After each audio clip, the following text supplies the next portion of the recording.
The Vikings stumbled upon psychedelic mushrooms. These strange consciousness-expanding drugs inspired these bearskin-clad battlers to go wild and fight to the death.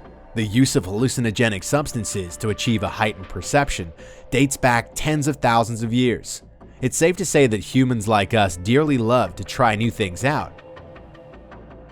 Welcome to History Uncharted. Here are the amazing things that happened to the Vikings after they indulged in Amanita mushrooms. Enjoy, and don't try this at home. Scandinavia is rich in plants, and the Vikings made use of them in ways that we still cannot completely understand. Ethnobotanists have been studying the interactions between plants, food, and art. They believe that the Viking rage, the mad Nordic condition that is best described as going berserk, is a result of psychedelic mushrooms called Amanita. The entrancing Amanita muscaria, aka otherwise known as fly agaric, has signature red caps with white spots. These beautiful mushrooms are native to the northern hemisphere.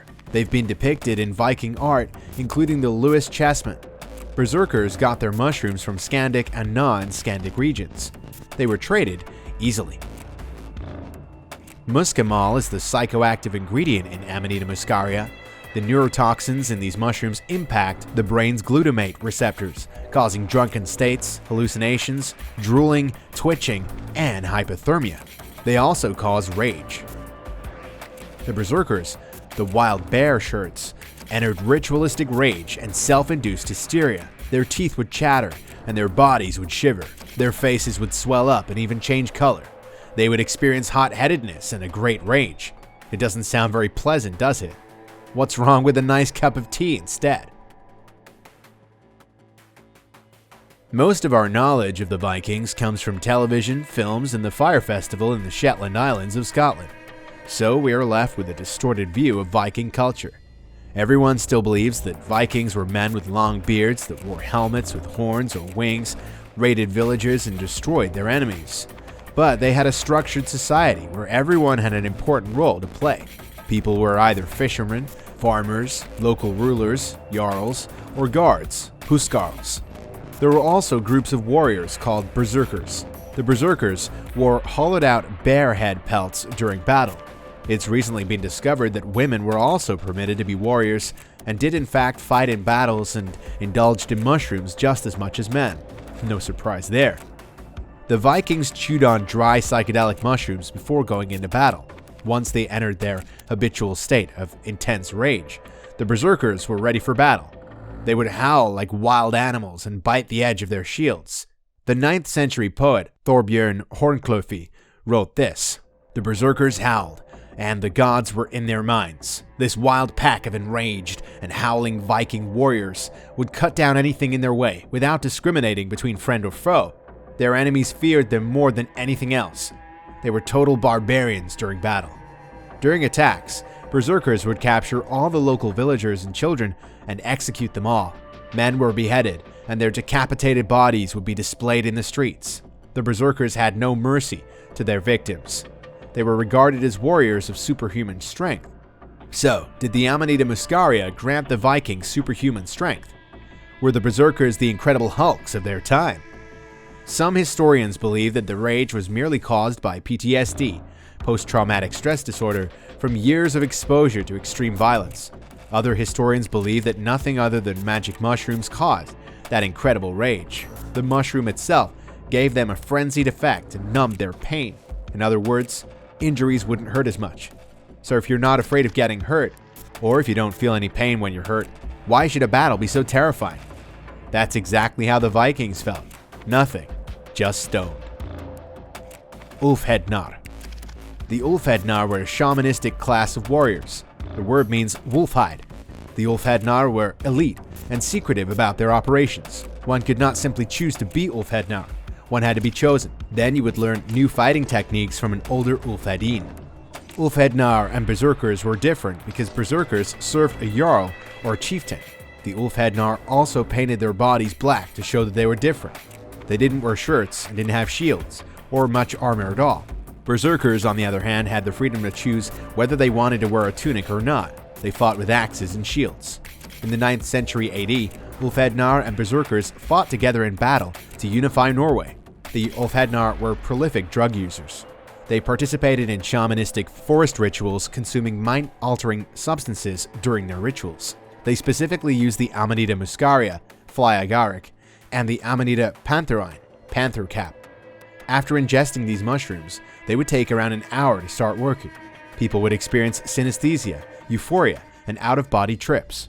They could also experience micropsy, the feeling that everything is smaller than it really is. Paradoxically, the mushroom could also produce macropsy, the feeling that everything is bigger than it really is. These psychedelic mushrooms made them feel more confident and less afraid. It made their opponents seem inferior. So the mushroom made the Vikings feel invincible and boosted their performance in battle. These magic mushrooms acted as important performance-enhancing drugs in Viking culture. Black Henbane. There are other plants with psychedelic effects. It is theorized that Vikings also used black henbane. The behavior of the Vikings check in well with the effects of black henbane on the human body. This weed is part of the Solanaceae or nightshade family. Potatoes, tomatoes, and nightshade are all part of this family. Henbane can be found all across the globe. Henbane, however, originally comes from ancient Greece. There, it was used for medicinal purposes. The Vikings used henbane because they didn't want their enemies to know their secrets. If their enemies got access and knew how to use these plants, then they too would be powerful. In Denmark, a burial site dating back to around 900 AD has been found. Inside, a priestess or shaman has black henbane with her. It is in a tube of psychoactive ointment. So it's believed that black henbane used to be dissolved in oil. The Vikings experimented. They believed in plant magic and spirits. The priestesses, high-profile CRSs or vulva, performed ecstatic rituals or sade. They followed a pagan spiritual path and worshipped strange gods and goddesses. Witchcraft, herbalism, fortune-telling, and supernaturalism were some of their practices. Most of the rituals involved taking a substance like black henbane. This allowed their souls to pass into other worlds. Henbane has hallucinogenic and hyperthermic effects. It also has unpleasant side effects, including nausea, vomiting, numbness in arms and legs, drowsiness, muscle spasms, and seizures. It could also put you in a coma or be fatal. It causes disassociation, creating dark and realistic hallucinations. People who have taken black henbane have woken up days later, not knowing what happened to them. No, that is not normal. During this missing time, people behaved strangely, acted aggressively, and imitated animals. One legend is that they practiced lycanthropy by shapeshifting into werewolves. They would even eat sacramental cakes from Odin before heading into battle. Who knows, maybe they really did turn into werewolves. Party culture. The Vikings knew how to have a good time. They weren't as uncivilized, barbaric, and disorganized as most people believe. They were peaceful when they were off the battlefield. They had similar everyday lives to other societies at the time. They weren't the bloodthirsty demons depicted in the movies. They gathered in public halls and turned them into party central. The winter solstice lasted 12 days. Feasts carried on all night long. Some of the party halls measured up to 50 meters long. Here, they would have roasted meats, buttered vegetables, platters of greens and fruits with beer, mead, ale, and good wines. And of course, some more mushrooms. Who's counting? They happily made toasts to their gods, kings, and the brave berserk warriors who performed noble deeds. Loud music would be playing and poetry would be recited. People would be playing board games, drinking games, tugs of war, and inebriated sword fighting. It's just like watching an episode of Vikings and watching a bunch of them around a cacciarella or bonfire having a good laugh. You kind of want to dress up like them and join in, right? But once it comes to sacrificing, then you better get out of there. The legendary Vikings drank alcohol to excess. The percentage of alcohol is pretty low compared to the stuff available today, and there was no one around in charge of quality control. They did, however, end up in a state of unconsciousness because they mixed their alcohol with magic mushrooms. These Vikings were in an altered state of mind, meaning they made some very strange decisions. For example, they indulged in human sacrifices. Every year there would be at least 4 sacrifices, one for each change of seasons. Deceased animals such as horses, goats, and birds were presented to the gods and goddesses. Now and then there would be the occasional human sacrifice. The Vikings sacrificed their companions, and then they prayed for good weather and good luck in the next battle.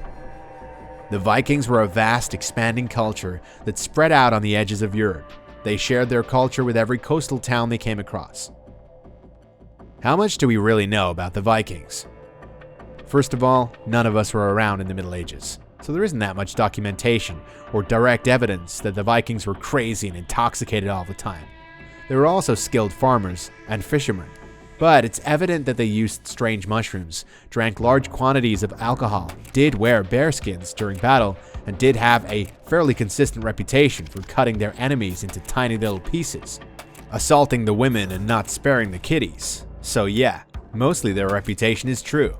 However, it's important to remember that stories are often biased and exaggerated and written from the victim's point of view. If they survive long enough, that is. This is History Uncharted. See you next time.